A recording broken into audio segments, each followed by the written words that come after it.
hiperbola, personifikasi, simile, simbolik, sinestesia, antonomasia, ironi, sarkasme, repetisi, aretalasi, klimaks, antiklimaks, dan yang terakhir koreksio. Nah, sebelum kita ke pembahasan, mari kita lebih tahu dulu apa itu stilistika. Stilistika atau ilmu gaya bahasa merupakan cabang ilmu linguistik yang memfokuskan diri pada analisis gaya bahasa. Stilistika sendiri diambil dari kata dalam bahasa Inggris, yakni style atau gaya dalam bahasa Indonesia. Oke, itulah stilistika. Mari kita lanjut ke pembahasan yang pertama, hiperbola.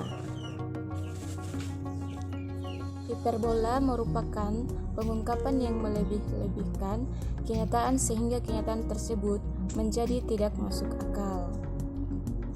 Misalnya, apapun badai yang dihadapinya, Starla selalu kembali dengan utuh tanpa goresan. Lanjut ke pembahasan kedua, personifikasi.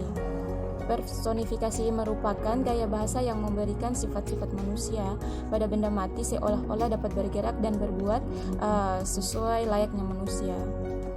Contohnya itu saat itu matahari benar-benar misterius. Contoh lainnya, matahari sedang misteriusnya. Lanjut, simile. Majas simile ini mengandung perbandingan yang bersifat eksplisit. Yang dimaksud dengan perbandingan yang bersifat eksplisit adalah langsung menyatakan sesuatu sama dengan hal yang lain. Misalnya, hubunganku dengan Starla ibarat ritual minum jamu pahit yang ditutup dengan segelas mungil air gula. Lanjut ke pembahasan berikutnya, simbolik. Di mana simbolik ini adalah majas yang melukiskan sesuatu dengan mempergunakan benda, binatang, atau tumbuhan sebagai simbol atau lambang. Misalnya, aku kangen tempat sampahku. Lanjut, sinestesia. Sinestesia ini merupakan suatu ungkapan rasa dari suatu indera yang dicurahkan lewat ungkapan rasa indera lainnya. Misalnya, suara Starla menyapaku lembut. Lanjut, antonomasia. Antonomasia ini adalah sebuah majas perbandingan yang menyebutkan sesuatu bukan dengan nama asli dari benda tersebut, melainkan dari salah satu sifat benda tersebut. Kemudian penggunaan sifat sebagai nama diri atau nama diri lain sebagai nama jenis. Misalnya, antara si bodoh yang ingin membiarkan Starla pergi dan si bodoh satunya lagi. Lanjut, ironi. Ironi merupakan sindiran dengan menyembunyikan fakta yang sebenarnya dan mengatakan kebalikan dari fakta tersebut, atau bisa disebut dengan sindiran halus. Lanjut, sarkasme. Sarkasme ini merupakan suatu ungkapan yang dimaksudkan untuk menyindir atau menyinggung seseorang atau sesuatu. Sarkasme dapat berupa penghinaan yang mengekspresikan rasa kesal dan marah dengan menggunakan kata-kata kasar.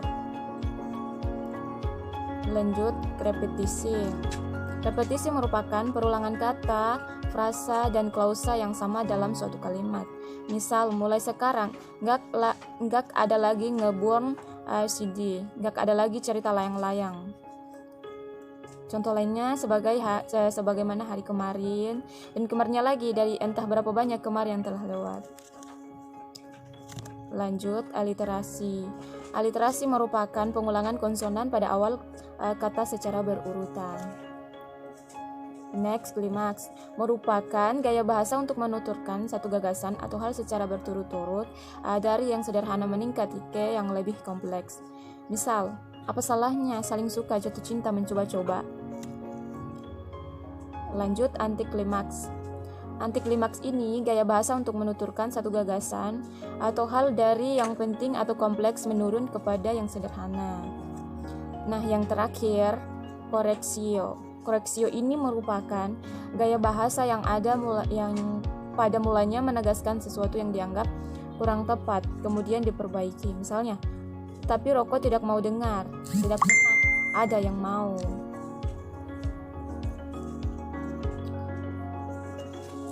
Nah, itulah pembahasan pada kesempatan kali ini.